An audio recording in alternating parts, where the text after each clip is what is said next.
Dharmapuri collector அலுவலகம் அருகே கோரிக்கைகளை வலியுறுத்தி வருவாய்த்துறை அலுவலர்கள் தர்ணா போராட்டத்தில் ஈடுபட்டனர்.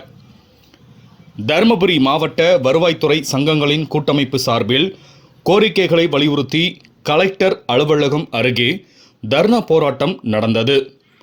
போராட்டத்திற்கு கூட்டமைப்பின் மாவட்ட ஒருங்கிணைப்பாளர் துரைவேல் தலைமை வகித்தார். வருவாய்த்துறை அலுவலர் சங்க மாவட்ட துணைத் தலைவர் தனபால் வரவேற்றார். மாவட்ட ஒருங்கிணைப்பாளர் அகிலன் அமிர்தராஜ் கோரிக்கைகளை விளக்கி பேசினார். பல்வேறு சங்கங்களின் நிர்வாகிகள் சுருளிநாதன், இளங்குமரன், வெங்கடேசன், டியூக் பொன்ராஜ் ஆகியோர் சிறப்புரையாற்றினர். கதிரவன், கல்பனா, ரங்கன், வெங்கடேசன், சிவசங்கரன், பிரபு, கணேசன், ஜெயசெல்வன் ஆகியோர் வாழ்த்தி பேசினர். போராட்டத்தில் அனைத்து நிலையான அலுவலர்களுக்கும் உரிய பணி பாதுகாப்பு அளிக்க வேண்டும், வருவாய்த்துறை அலுவலர்கள் மீது தாக்குதல் நடத்தும் குற்றவாளிகளுக்கு கடுமையான தண்டனைகளை வழங்க வேண்டும், காலி பணியிடங்களை உடனடியாக நிரப்ப வேண்டும், அனைத்து நிலை அலுவலர்களுக்கும் மேம்படுத்தப்பட்ட ஊதியம் மற்றும் தனி ஊதியம் வழங்க வேண்டும் உள்ளிட்ட பல்வேறு கோரிக்கைகளை வலியுறுத்தி கோஷங்கள் எழுப்பினர். போராட்டத்தை மாவட்ட செயலாளர் சிவன் முடித்து வைத்து பேசினார்.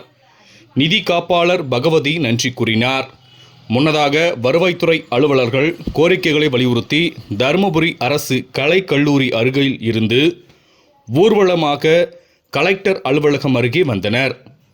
மாவட்டத்தில் தாசில்தார்கள் உள்ளிட்ட வருவாய்த்துறை அலுவலர்கள் ஒட்டுமொத்தமாக தற்செயல் விடுப்பு எடுத்தனர். அனைத்து வருவாய்த்துறை அலுவலகங்களும் வெறிச்சோடி காணப்பட்டது.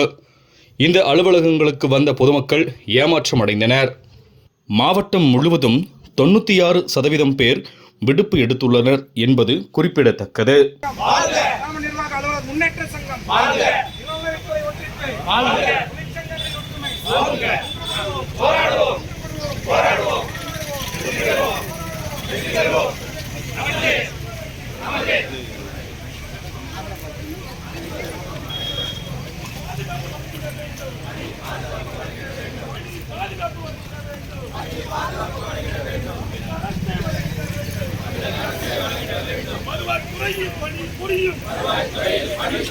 அனைத்து பகுதி ஊழியர்களுக்கும் அனைத்து நிலை அலுவலர்களுக்கும் பணியை பாதுகாக்க வேண்டும்.